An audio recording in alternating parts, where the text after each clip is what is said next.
if you use Photoshop for any length of time and you're outputting your images to print or for web or anywhere else like that, which of course you will intend to do once you're done editing your image, chances are you're gonna be dealing with the image size dialog box. And you get to it by going to image and then choosing image size, or you can press this keyboard shortcut Alt Control I, or on the Mac that will be Option Command I. If I click on that, it will open up this image size dialog box. Now this is a very important dialog box because it allows us to manipulate the pixels within the image, which are the smallest element of the picture, and this is what our image consists of.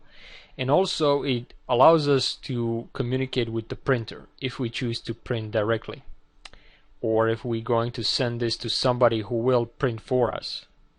Now the dialog box is divided into basically three sections. We have this first section.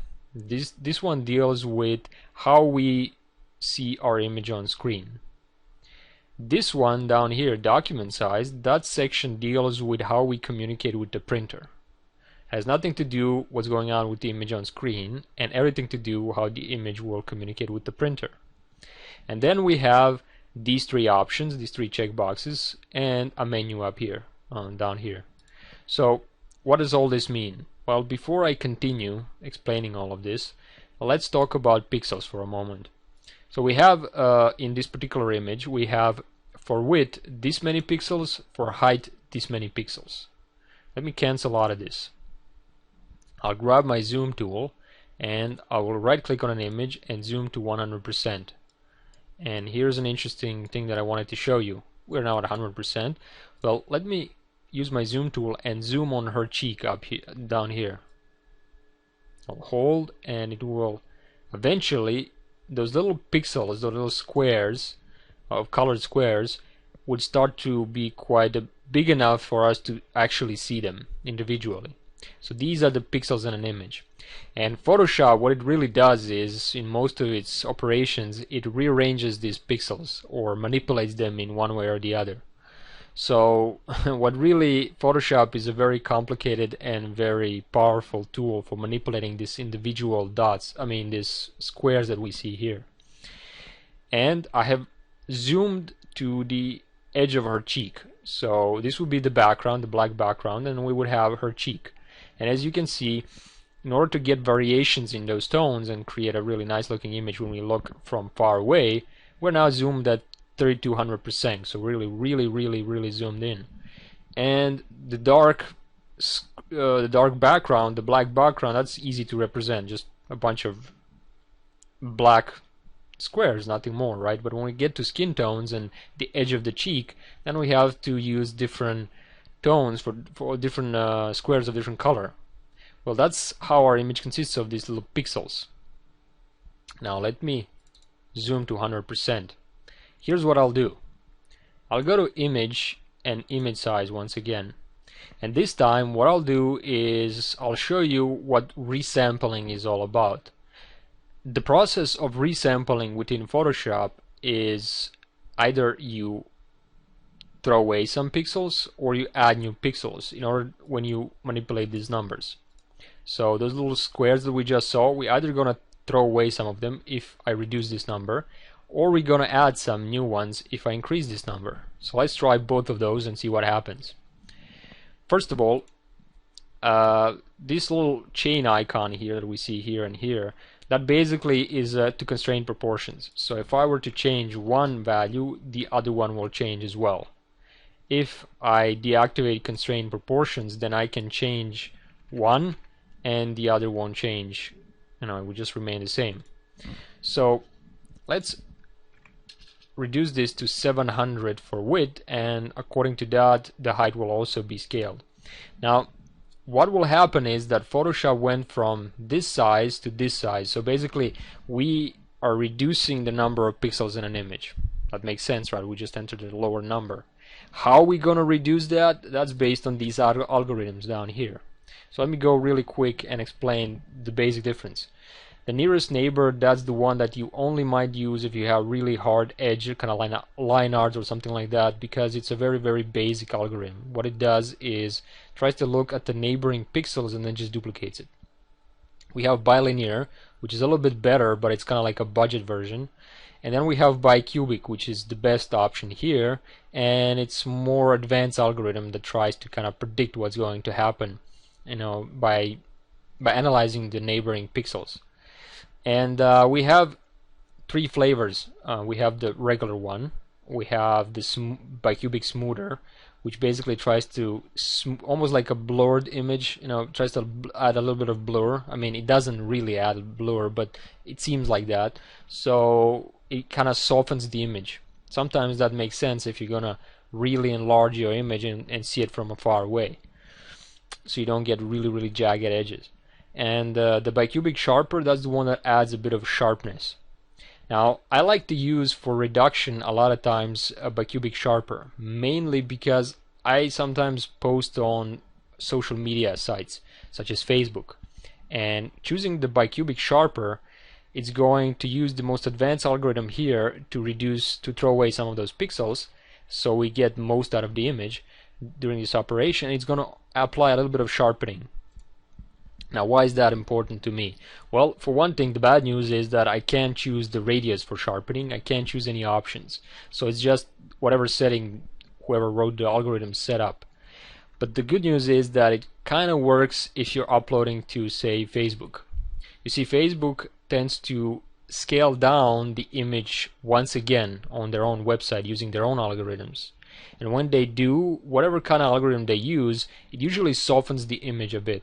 So I found that using this bicubic sharper and uploading big images to Facebook really kind of they negate each other. This one adds sharpening, Facebook adds softening, and I get pretty normal looking image at the end. So that's why I like to use this. Okay, so I'm going to reduce this to 700 pixels, and I'm going to click OK. And what you'll see is that the image is now at 100% zoom ratio, so we reduced it definitely. Now let me zoom to that area once again. If you remember, it used to be looking different. We had more pixels, as you remember, which made this image with more finer detail. Now when I zoom to the same ratio, I can actually start to see part of the nose. If I were to move this around, I can actually see what is her eye. So it just throws away a bunch of pixels, and we get decent looking image still, because it's less destructive to reduce the number of pixels in an image than the other way around. Let me go edit, undo. So I'll get back to the original, and this time I'll go to image size, and instead of doing this time I'll increase the number of pixels. But I won't do it like this. I'll switch here to percentages, so I don't have to remember how many pixels. And let's put this to 200%. By the way, if you hold down your shift key and you click on this, it will allow you to choose pixels here. So you can now independently choose one and the other by pressing and holding the shift key. So we are going to enlarge this image to 200%, which means that Photoshop, well, it has to make up new pixels.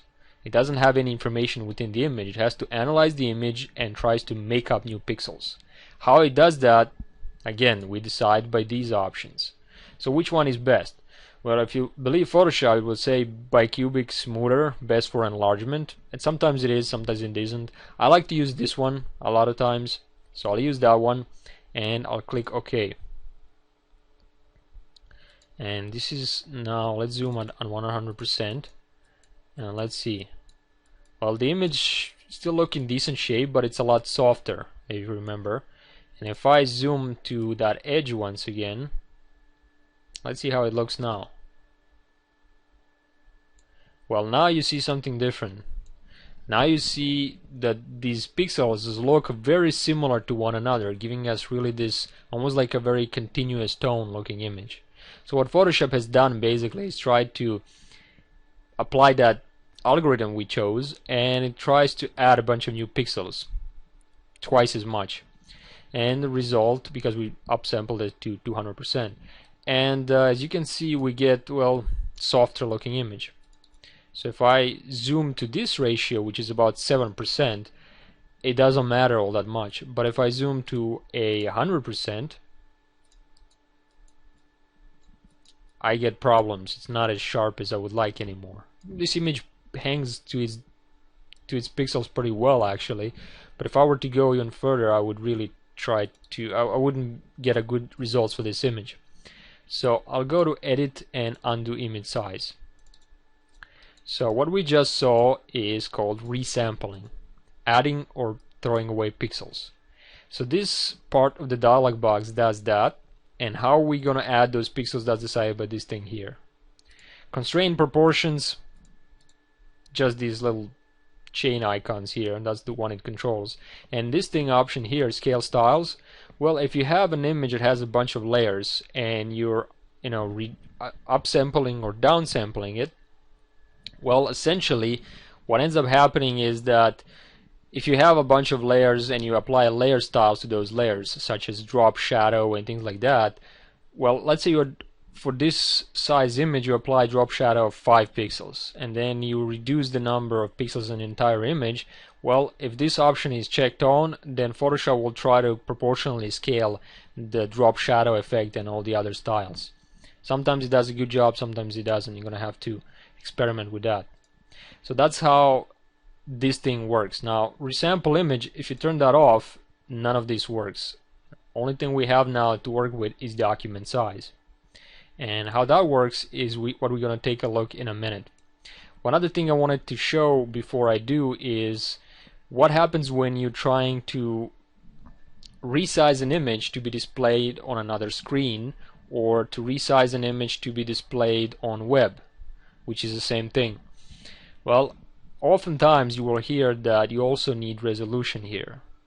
And resolution, in its more basic explanation, basically means what is the size of individual elements that make up the picture. So what is the resolvable detail?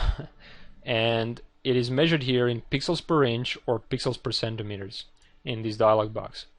Now, let's say that we listen to the myth that everybody talks about, and that's that we need to set 72 resolution here if we're resizing or posting this on web. Well, that doesn't apply anymore, and it hasn't applied for a very long time. But some people try to convince you that this is the resolution you should always use if you're uploading your images to the web. And this is not the case. Let me explain why. It used to be back in the day, like Middle Ages or something like that, that the PCs and the Mac had a kind of like a set resolution, especially Macs. I think it was like 14-inch monitors had a resolution back in the day of 72 pixels per inch. Now, that's long gone. So today we have all kinds of resolutions, all kinds of monitors with usually much higher resolution. Not only the native resolution, but also the one we set up in our software. So here's the problem with that. Let me switch to this slide and show you what I mean. You can see now that we have different size monitors with different ratios, different for width and height. And on top of that, we can set up the resolution for them to be the same or even different. And many of them have resolution of 110, mine, for example, has 110 pixels per inch, not 72. Some others have 90 something. Now we're seeing Retina displays with even more pixels per inch, and so on and so forth. So it really doesn't apply anymore because there's no set standard.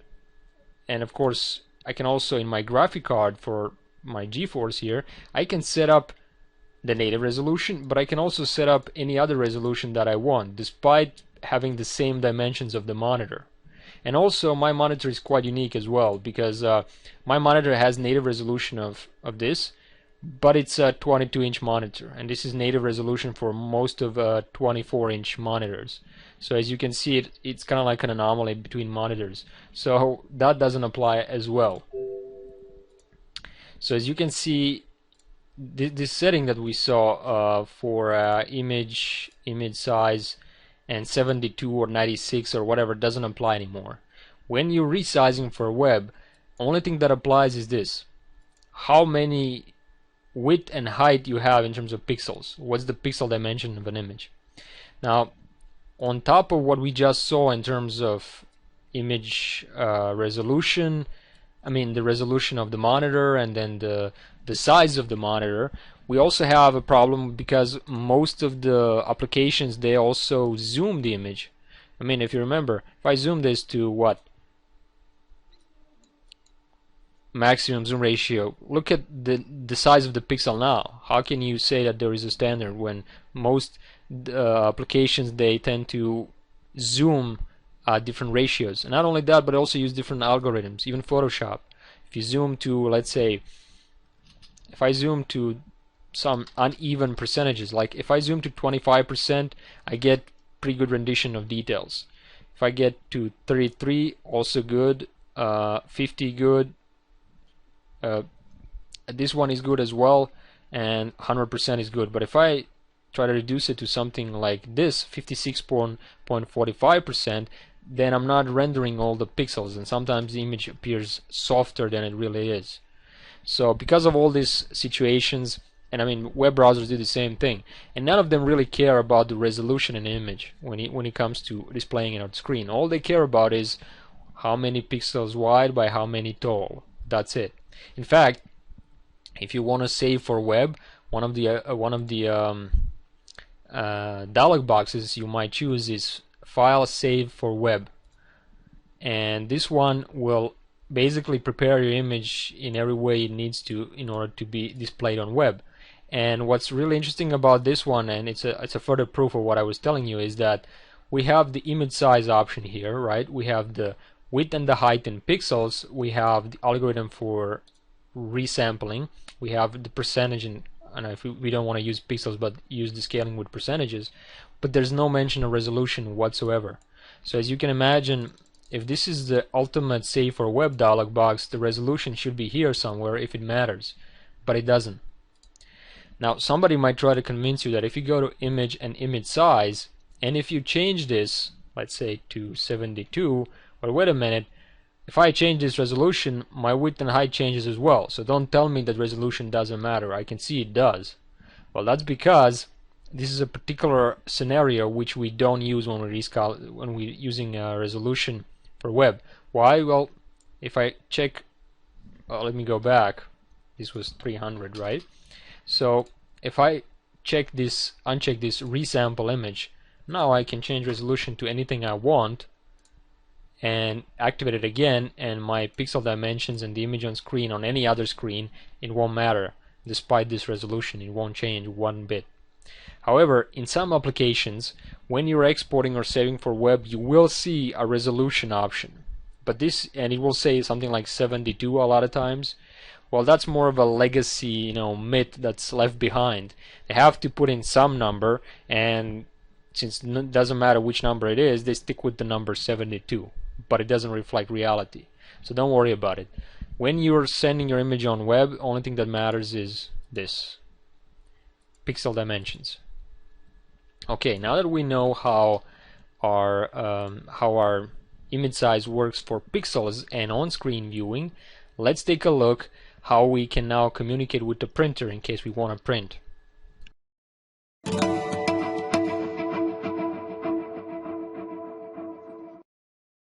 Okay guys, so we talked about how this part of the dialog box deals with the number of pixels within the image and how changing those we can affect how image looks on screen.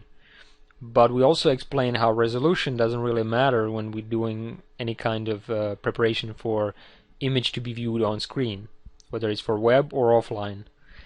But this whole section, document size here, has to do with how we communicate with printer. So it only matters when we print. Now sometimes we will communicate directly with a printer and we'll set up these settings and we'll click print and it prints on our own inkjet printer at home, and sometimes we will send our image to be printed by somebody else. It could be a print lab, and it could also be maybe a newspaper or a magazine to be on a commercial printing press. So what are the numbers we might choose here? That's the question that gets confused by a lot of people, and this is the part where we'll try to explain that. First of all, let me explain a bit of confusion here. We have, in this document size section, we have width and height in inches, not pixels. Now pixels themselves don't really have any physical dimensions. the physical dimensions are decided by, well, we saw a bunch of factors that kind of influence that. What is the size of the monitor? What's the native resolution of the monitor? What's the zoom ratio of the application? The scaling algorithms, and so on. But when we are trying to print, when we're sending it off to be printed by a printer, we have to tell printer how many pixels per inch do we want in order to get a really good looking image in terms of quality and resolvable detail. So this is only for us to communicate with the printer. But the printer itself doesn't print in pixels. It prints in, well, if it's an inkjet printer, it prints in dots and little droplets of ink on paper. So it prints in dots per inch. And this is confusing to a lot of people, which interchangeably, by mistake, use, hey, I'm going to enter here 300 dots per inch, or DPI. And somebody else says, I'm going to enter here 300 PPI. And as long as they both know what they mean, there shouldn't be any confusion. But a lot of times there is a confusion because one means one thing and the other means what it really means. And also we're kind of professionals, so I think it will be okay for us to actually use what we mean. And this image size dialog box can only deal with pixels per inch, or rather pixels per centimeters. Most people use pixels per inch. And the value you see here, oftentimes you will hear certain values like 240, 300 is a very popular one, 360, 180, and so on and so forth. So what does these numbers come from, and what do they mean, and how much we should set for what purpose? We'll get to that in a second. Here on this part we have width and height, but this time not in pixels. We have in some measurement unit, usually in inches. Can also be percentages, centimeters, millimeters, points, picas, and columns. But as you can see, there's no pixels. Why? Because this tells us how we want our image to print, by how many inches wide and how many inches for the height. It's not pixels anymore. What's confusing is that why do we then deal with resolution in pixels? We don't print in pixels. Well, that's something, there's a background story behind that, and I'll explain that in a second. It is true that the printer doesn't really print in pixels per inch, but every printer, inkjet printer, has its own native resolution, and that native resolution is in pixels per inch. And when we enter a value here, we basically tell printer how we what's the resolvable detail we want on this size on paper, and then printer, using its own software, translates that into dots per inch.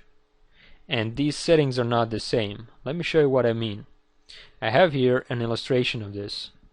I have here a graphic that's, and you can see the pixels per inch and dots per inch. Now all these little squares that represent pixels, and all these little dots here that represents dots. Now I have here a measurement unit, measurement unit of 1 inch.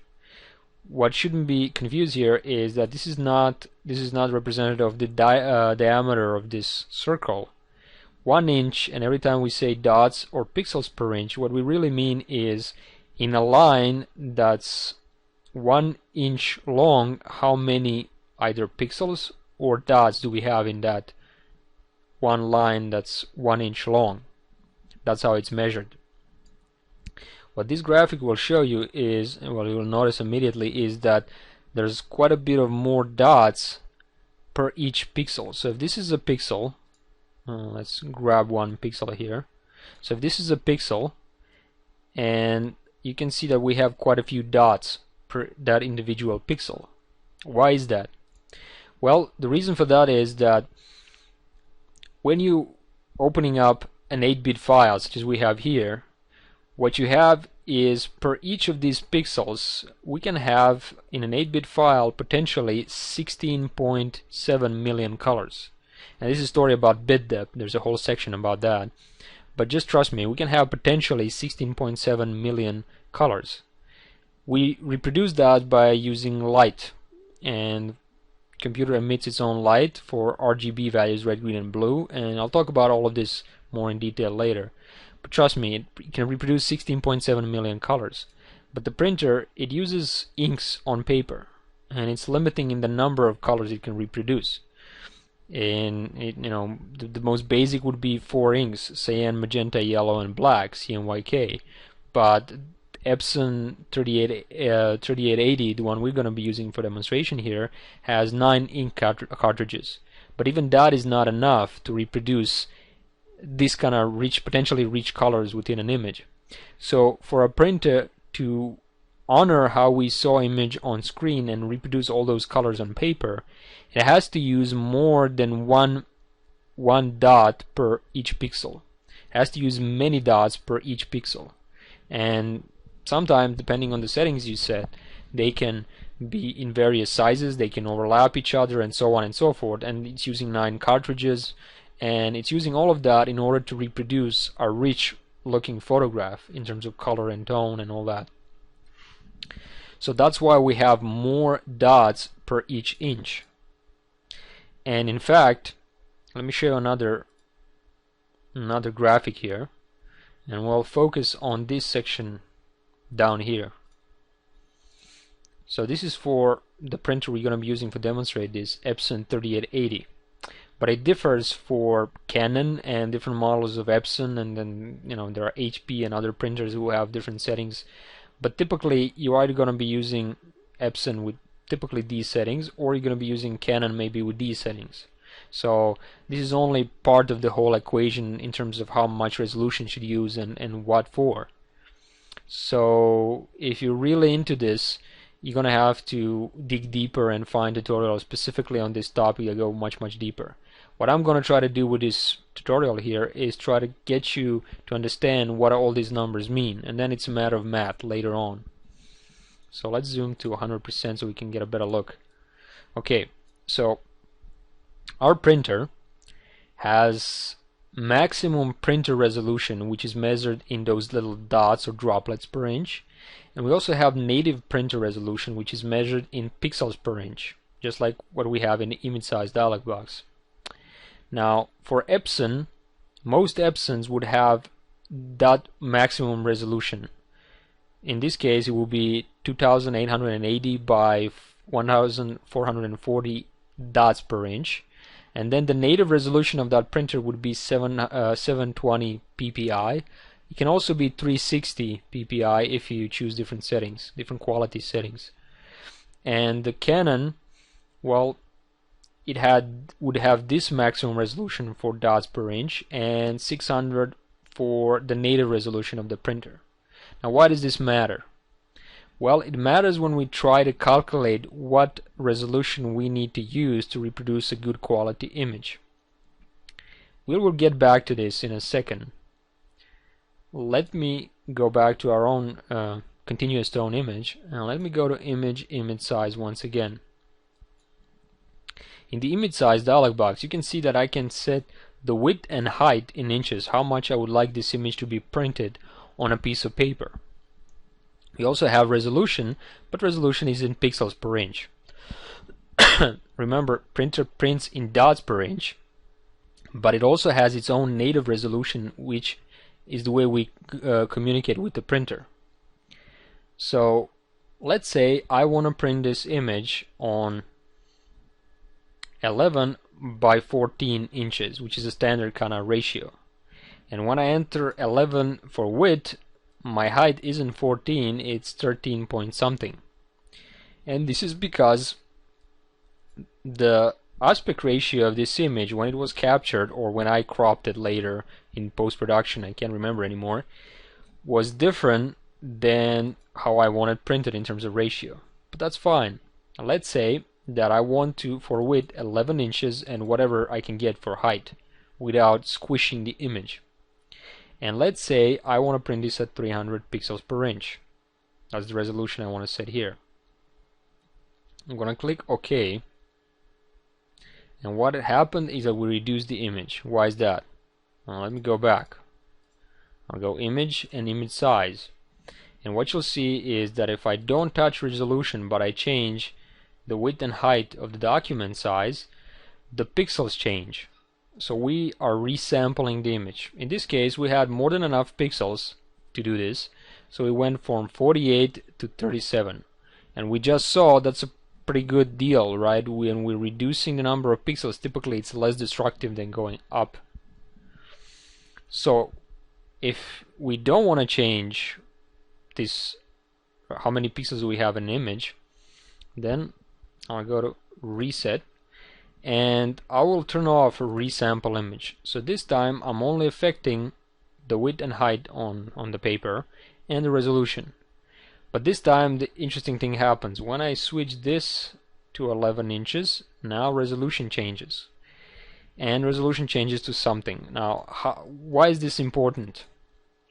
Well, we want even numbers for resolution here. What do I mean by even numbers? Well, if you remember, I showed you that table and we had certain values there. But we want some of those values, and I'll explain why in a little bit later.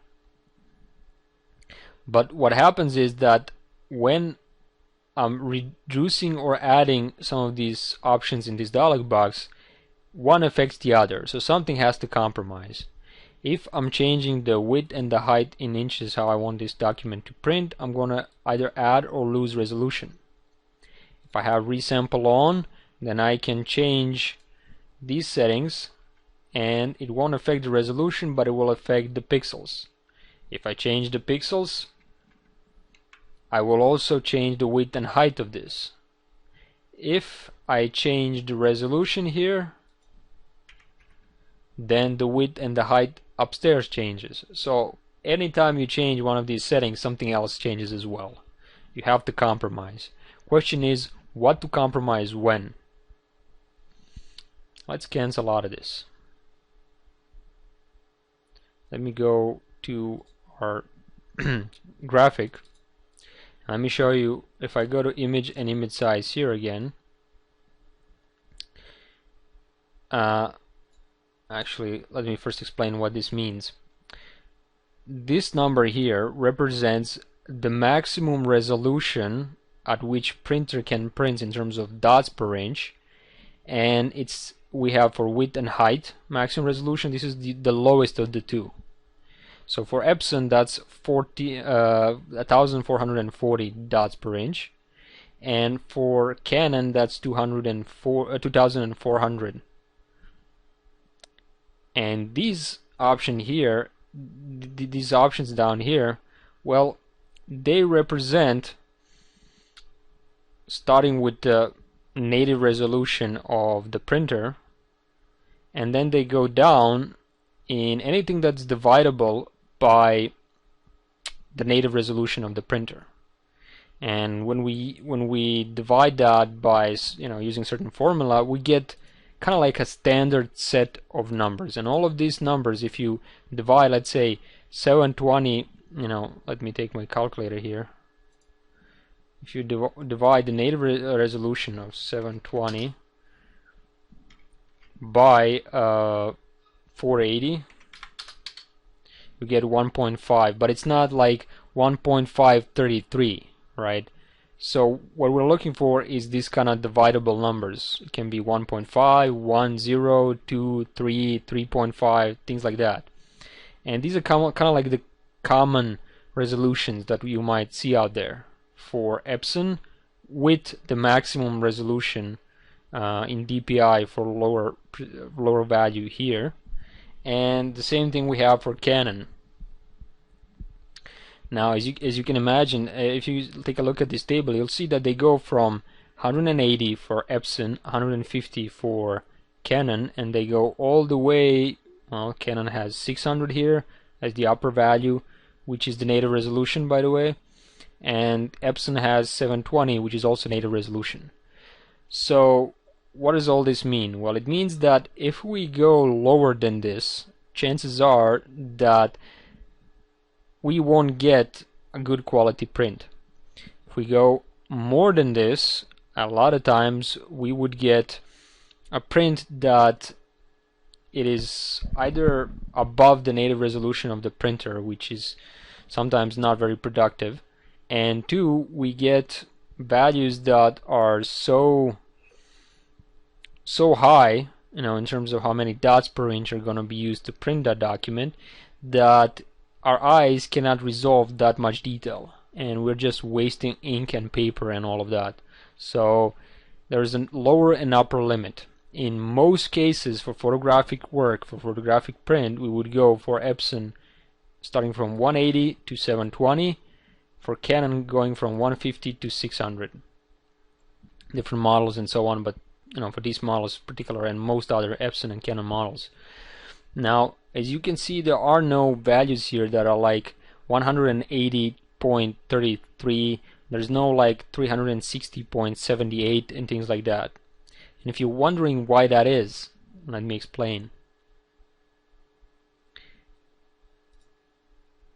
This image is the one that we want to print, right? So let's say that if I go to image size, I want to print this at a resolution, and this is for Epson 3880. And as you remember, the value for very high quality print was 360. And I want to print this at 11 by 14. So when I enter these values, 364 resolution and 11 by whatever I can get for how many inches I want it to be printed, something's got to give. So if I want to make sure that these settings are right, then something's got to give, and that's going to be pixels. And they're going to go from 48 megabytes here. The size will rise up of the document to 53, which means that we have added new pixels. So we don't change this, we got to do something, so we add new pixels. We're interpolating. We are resampling. We're trying to guess how the image would look if it had more pixels. How we do that? Based on these algorithms, if you remember. So by choosing those options, we would enlarge the image. Now, why is all this important? Well, if I click OK, what's going to happen is that the image will become a little bit bigger on screen. And if I zoom to 100%, what I'll see is that I had quite a bit of pixels. So even though I have resampled the image, I have made it bigger, have added new pixels, the image is still in very good shape. So let me go to File and choose Print. Now you'll start to see what I mean. So here's what happens. I have here 11 by 14, and this is the standard setting for if I want to print an image, for example. So what I'll do is I'll go to Print Settings, and here I have chosen my size, and I have chosen under various standards, I have chosen my 11 by 14. But the 11 by 14 is such a ratio that it's not the same ratio of the image itself. Now the camera, the way it was captured, could have a different ratio, which typically is, or when you crop during post-processing, the same thing could happen. Both of those ratios may not be the same. Now I gotta compromise somewhere, right? So the question is, what's the best result? Well, let's say I want to print at 360 ppi, and I want it to be printed at least for width 11 inches, and then whatever I can get without squishing the image for height. And that's all fine and good, but the problem is that I'll get a little bit of white up and down. Well, that's fine. Maybe I want to trim the image later. So that's one way I can print this image. I would click print and it will print fine, but I would have a little bit of white spaces on top of the image and on the bottom. I can also choose scale to fit media, in which case the image will get scaled and the entire image will fit on this paper. I won't lose any of the image, but as you can see, it went from 100 to 97% in terms of scale. And the problem is that when it did that, it changed the resolution. But the resolution has changed not to 360, not to 720. It has changed to some number in between, 367. Now, why do we don't want typically to use kind of like numbers that are not 360 and 720 or 240 or whatever I showed you on that table? Well, that's because then the scaling is done by the algorithms in the drivers of the in the printer drivers. And in this case, who did the scaling? Well, Photoshop still did the scaling, but we cannot choose any of the algorithms how we want the image to be scaled. So we lose some of the pixels, and we don't know how we lost them. We couldn't choose that. This could result in a little bit less quality image. And also, this 367 resolution here, when we send this to printer, the printer will try to then resample this image to its own native resolution, and the closest one will probably be 360. So it will try, or 720, depending on what settings you chose. And when it does that, it's going to use another scaling algorithm, but we don't have any control over that, and it's usually inferior to one we use in Photoshop. And as a result, you might get a not so good looking print. I mean, might look decent, but not the best you can. And depending on the subject of the image, you might get all kinds of patterns you don't want. So we don't want to allow Photoshop or printer to scale that file. That's why we choose specific type resolutions here. Let me cancel out of this and go back to our chart. And as you can see, we have different resolutions, and all of them are dividable by the native resolution of the printer. In Epson, that's 720. So if we choose something in between of those, then the drivers of the printer will do the scaling for us, which can result in a lesser quality print. That's why we have already, kind of like a table of known resolution values that we want to set it for.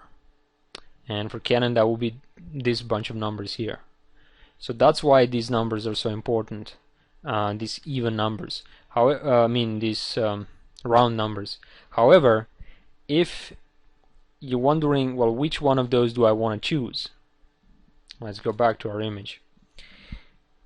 In most cases, you want to go with higher resolution, but you don't want to go too high, and you don't want to go too low. Too low means that you won't have maybe enough detail in an image, and the individual dots will start to appear if you go closer to the image. And if you have too big resolution, too much of it, then you might waste ink time and all that without getting any real benefit. So which are the factors which will determine how much resolution you need? Well, first of all, you wouldn't choose any arbitrary resolution. You would choose one of these. And which one of these you would choose, that's determined by various factors. For example, one very important factor is the viewing distance. How far the image will be viewed. If it's going to be viewed from, a couple of inches away, a feet away, 5 feet away, well, what about something like this? Maybe you will see it on a billboard.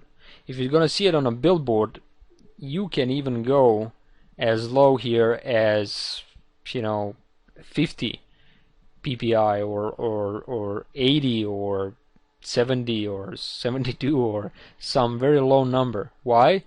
Because even though the individual dots will be quite big here, nobody will go really close and take a look at them individually. People buzzing by with cars or whatever, they'll see it something like this. So you can get away with really low resolution in that case. Why? Because of such a extreme viewing distance. So this would be a really big billboard on the size of a building, right? But if you're going to print something really small and you want a lot of detail, well, you might choose something like 480 or even 720. But in most cases, in most standard prints that you see, you would try to go between 240 and 360 for Epsons, most Epsons, or you would go between 240 and 300 for most Canons. And when I say between 240 and 360, well, I mean either 240, 288 or 360. So that's how you would choose. But there are also other factors involved. For example, it's not just the viewing distance, but it's also what is the subject matter Are you printing something where you need very sharp text or line art or vectors, or are you printing something with the continuous tone, in which case you can lower a little bit resolution?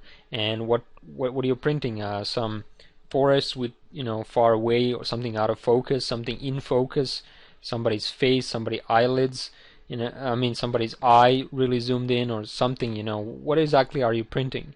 And also, what's the texture of the paper? What is the ink that you're going to be using? You know, how much it absorbs in that paper?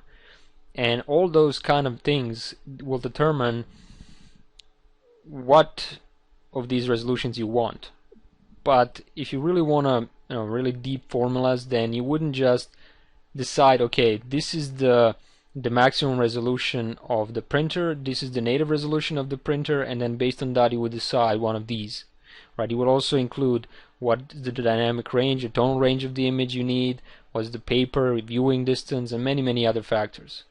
And that complicates things really quickly. So what I would advise is to not lose sleep over this too much, but instead, if you're going to be printing on this type of printers, for a majority of cases, in typical prints that you're going to be seeing from a foot away or so, use between 240 and 360 for Epsons and 240 to 300 for Canon. That should give you fine results. Okay, now that we understand these numbers here, let's see how we cannot compromise this and still get a decent print. Okay, so I'll go to image and image size once again. Now remember, I have set this to be printed at 11 by whatever I could get at 360, and I had to make the image larger in terms of pixels. I had to introduce new pixels. Well, that's fine, but what it is that I can do so I don't lose some of these, you know, dimensions here. Well, I can do several things. I can reduce this image to, you know, some smaller number, like maybe I want to print this 10 by 12, in which case I'm going to reduce the number of pixels to get a decent resolution. So I can click OK, and I can go to File, and I can go to Print,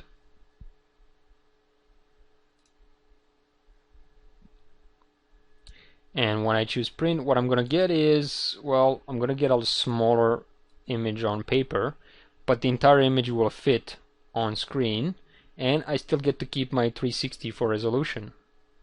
So that's another compromise, right? Well, let me go back from that. What else I can do? Well, I can make sure that my image size is set to, actually, let me go back one more time. Now we at our original 12 by 14 something, 300 ppi. So this is the way the image was originally opened when I first showed you this tutorial. Here's another thing we can do. We can actually crop this image. So I'll go to my crop tool, and I have already set here the crop ratio 11 by 14. And simply by pure accident, this image happens to have a very dark background with no important detail. So I can crop this image to specific dimensions really easily here without losing anything. In other situations, you might have very important details on the edges you don't want to crop, so you'll have to compromise in the ways I showed you. Make the image either smaller on the paper with some bleed areas, or maybe choose a different ratio or something like that. Introduce or new pixels. Here I can crop, which is going to work fine for me, or if I wanted to keep the left and right area here as well, I could maybe make the image crop, you know what I mean, and just make it like this and then add some black here. But let's say I don't want to do that. I want it crop like this. I'll commit to the change and I'll get a crop that I want. Now once I've cropped it, so now I have proper ratio which fits the way I want it to be printed. So now I'll go to image and image size, and now what I'll do is I'll set this to 11 by, well, it's very close to 14, almost 14, and for resolution I'll set this to 360, and then I'll have to introduce new pixels. well, that's fine. It's not that many pixels, new pixels, so the quality of the image won't be degraded that much. But I do get my really nice ratio of 11 by 14, just the way I want, with no bleed areas on the paper. And my resolution is 360, round number, based on the chart that I showed you. We know now why. So this will create a beautiful looking print with great high resolution with perfect ratio that I want. As a result, I had to compromise some things, so I had to add a few pixels. Luckily, this image was very high in pixels already, so adding a little bit more pixels didn't really create any more problem for me.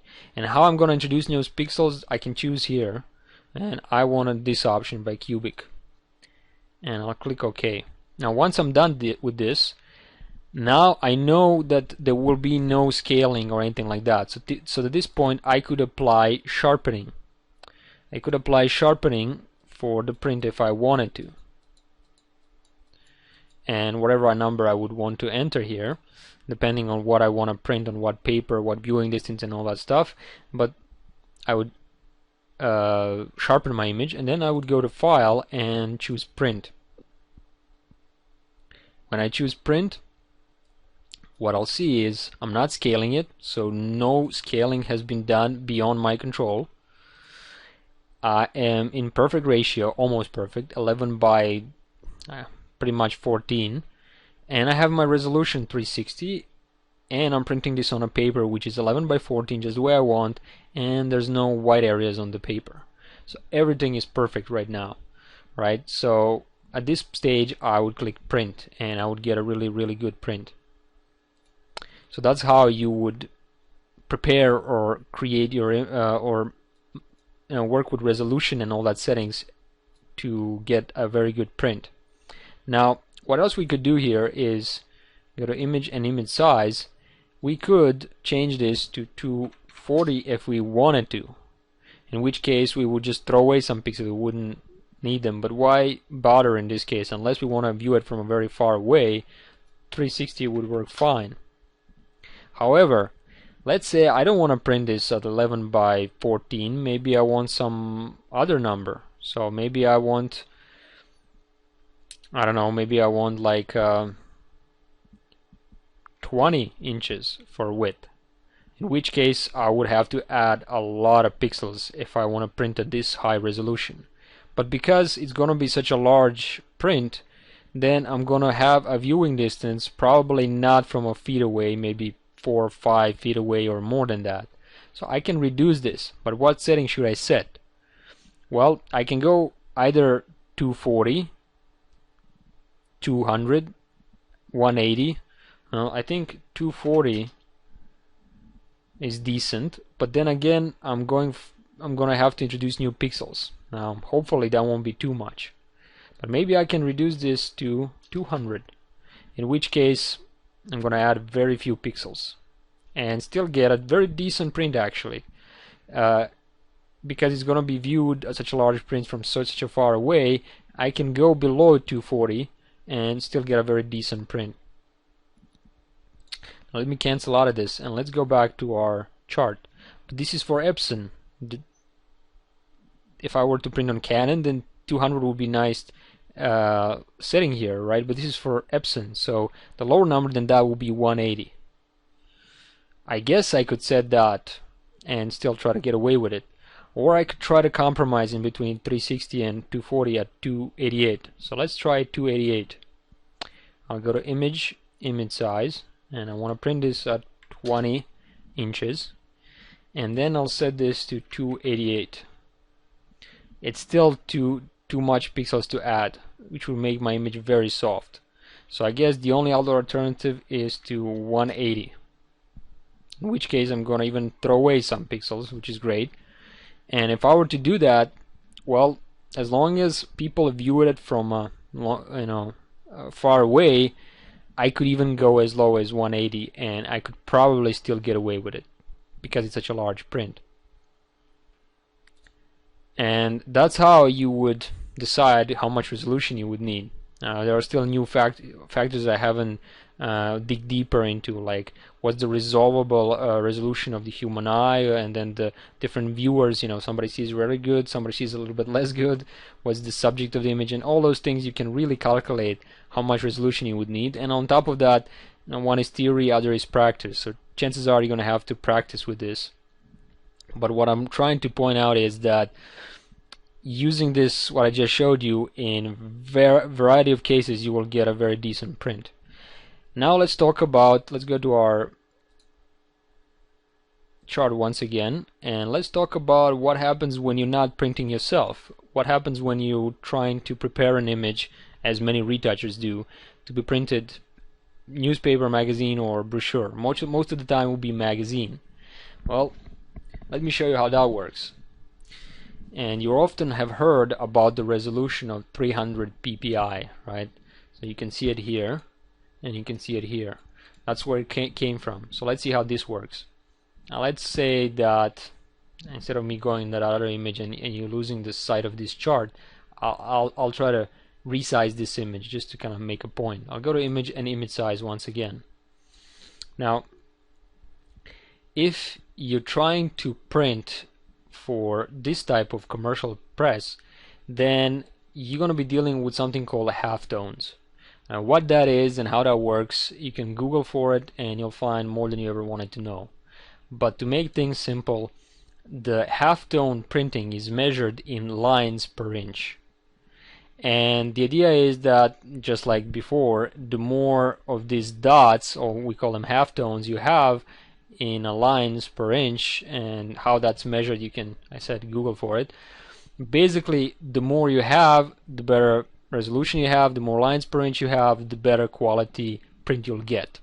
But it's not measured in ppi, and it's not measured in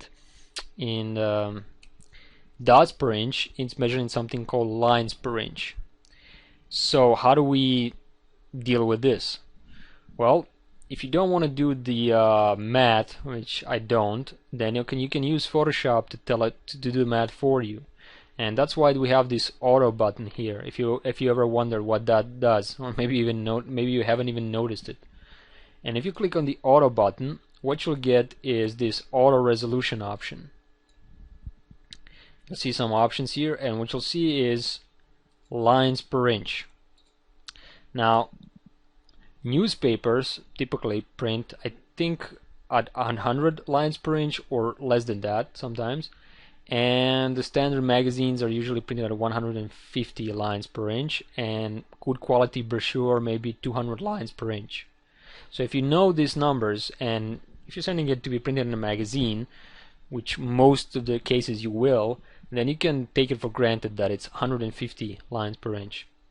And you would enter here in the screen value, you would enter 150 lines per inch, and then you can choose at what method you want it to be printed.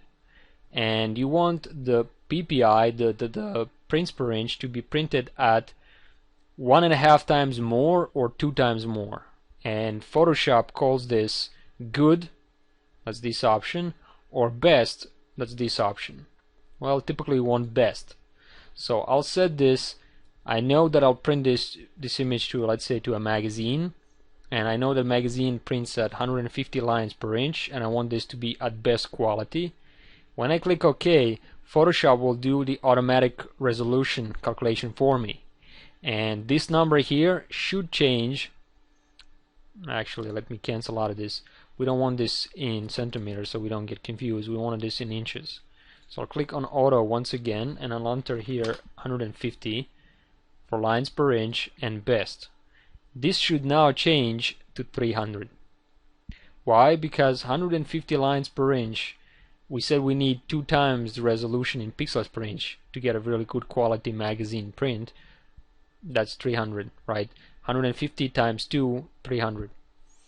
So when I click OK, the resolution changes to 300, and that's that infamous 300 number that you get, and everybody talks about it like you should always set it to 300 and send it off to be printed or whatever, right? That's that number. That's how we get it. And if I click on auto, and let's say I want my magazine cover, or I mean magazine to be printed on 1.5 of this, then Photoshop will do the calculation for me, and as you can imagine it will be 225, and it did change to 225. If I know I'm going to be printing this image in newspaper, that's 100, and I want best quality for this, so when I click, you guessed it, you're going to get 200 for this. If I want a brochure, well, I want my brochure and I know it's going to be printed at 200 lines per inch, best possible quality. This should change into what, according to this table, to 400. Let's see.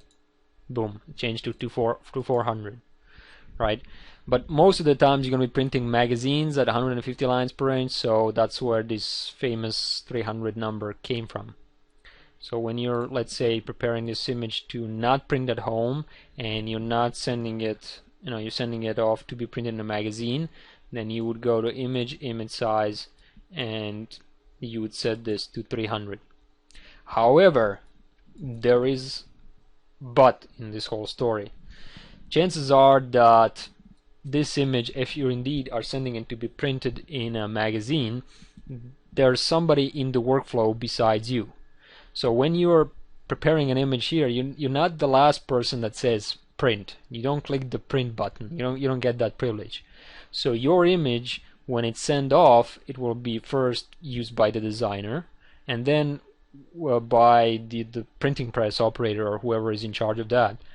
And in those two situations, the workflow of them could be different than yours, and they could change your resolution for you. So for example, I could set a 300 here, no problem, right? And then I send this off to a designer. But the problem is, designer will open up this image inside of a layout program such as InDesign, and they will resize this image typically to fit the whatever design or the layout of that particular page in the magazine will be like. So the resolution will change when they resize the image. It will be just different. And the image will change also, maybe even its aspect ratio and so on and so forth.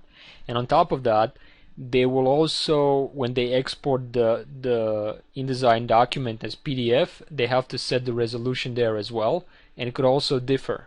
Typically it will be 300, but it could also differ. And on top of that, when it gets to printing press, I think most operators there have their press set and everything to already automatically adjust it to 300 pixels per inch. So those are the situations where somebody else might affect your resolution, unlike when you're printing at home in your inkjet printer. So because of those reasons, whether you enter here at 300 or you by mistake leave it at 72, it does not matter that much as long as you have resample option turned off. So you can have actually here 72, and you can click resample once again. So what does matter? Well, just pretty much like when you're sending it off to a web, what matters is this. Why? Because as long as you have enough pixels in your image, whatever resizing is done in a layout magazine type program such as InDesign, they can click resample image, set this to 300, or it will be overridden by InDesign, and as long as you have this enough pixels, your image will not suffer. So setting this to 300 is not the final word typically in magazine printing and all that stuff, but it does not harm. So what I would suggest is set 300 just to be safe.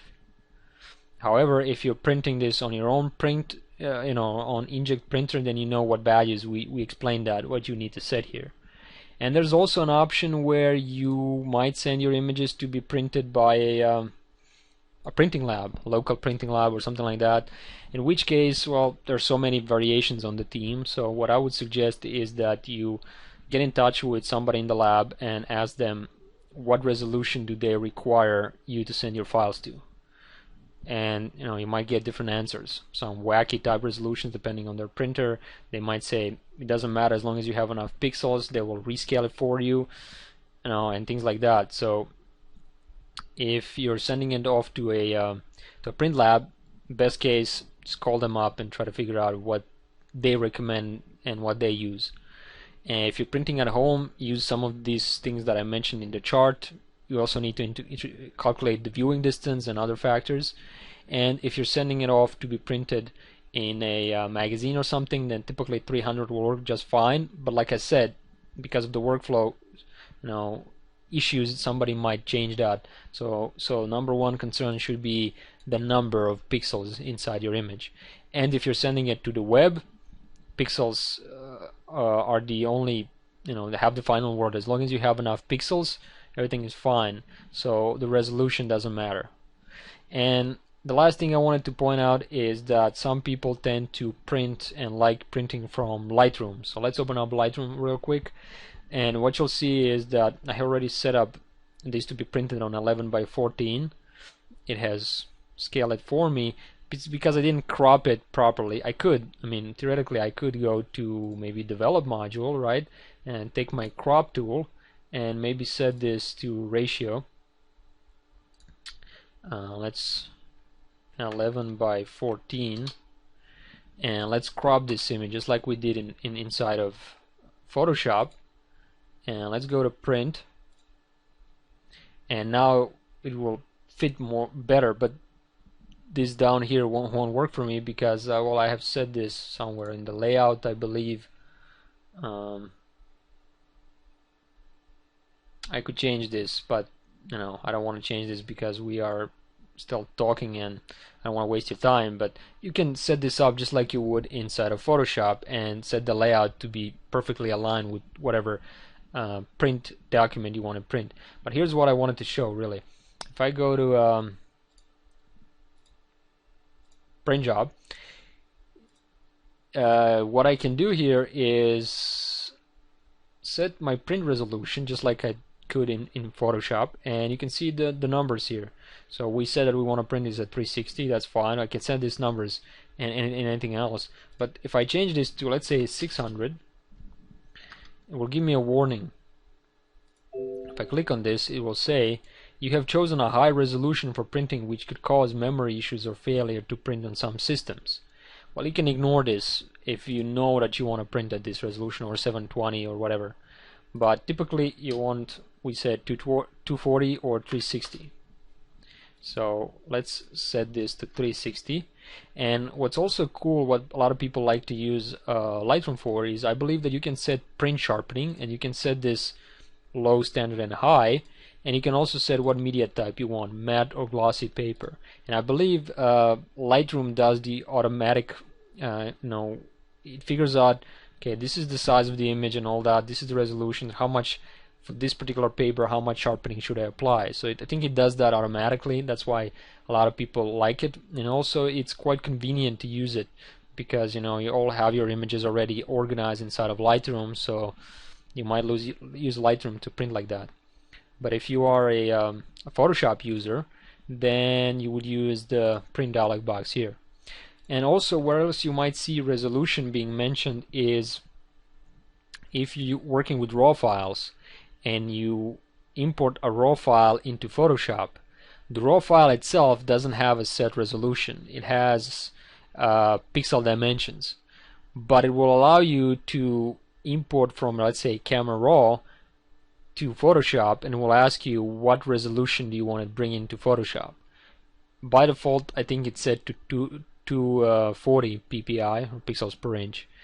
Now you can set it there, or you can set it later inside the image size dialog box. It's up to you. So it's something that you can. It's not something that you set just once and you can never change it. Just so you know.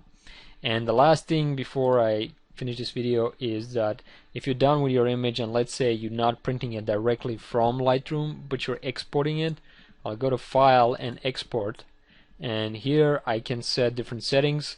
Well, for image size, if I'm sending it off to somebody else to be printed, then I can set the resolution here to something, maybe to 360, or if I'm maybe a magazine, right, 300. So I can set that here, and if I want to batch process or export images. So this is the resolution where you would set. If you want to resize that as well, then you can resize to fit, and you can change different settings here. Let's say I want long edge to be 500 if I want to email this. And in fact, if you choose Lightroom presets and you set for email, what you'll see is that it resizes it to 500 pixels for long edge in an image, but it also automatically sets it to 72. That's what I was telling you about in the beginning. It does not matter that it's set to 72. We're sending it off to be seen in a, not printed, but seen in an email, right, or somewhere online. So this 72 that they entered here doesn't really matter, doesn't reflect reality. The only reason why it's here is because they had to enter some number, so they decided to enter 72, but it really does not matter. And that's pretty much it as far as resolution goes. Hopefully this little tutorial explained enough that you are feeling now comfortable in understanding what resolution does and what the image size command does inside of Photoshop. And hopefully, you know, if you really want to get deep into this, you can search for different tutorials online which deal with this particular printing issue specifically, and they go much deeper and they talk about other things as well. In this particular training title, we'll also discuss the color management and bit depth and other issues. So this is just one aspect of preparing your image for whatever you want to use it, whether it's web or print or magazine or printing at home or whatever, right? So this is just about the image size and the resolution. And then if you want to learn about bit depth and color management, stay tuned, the videos are coming up.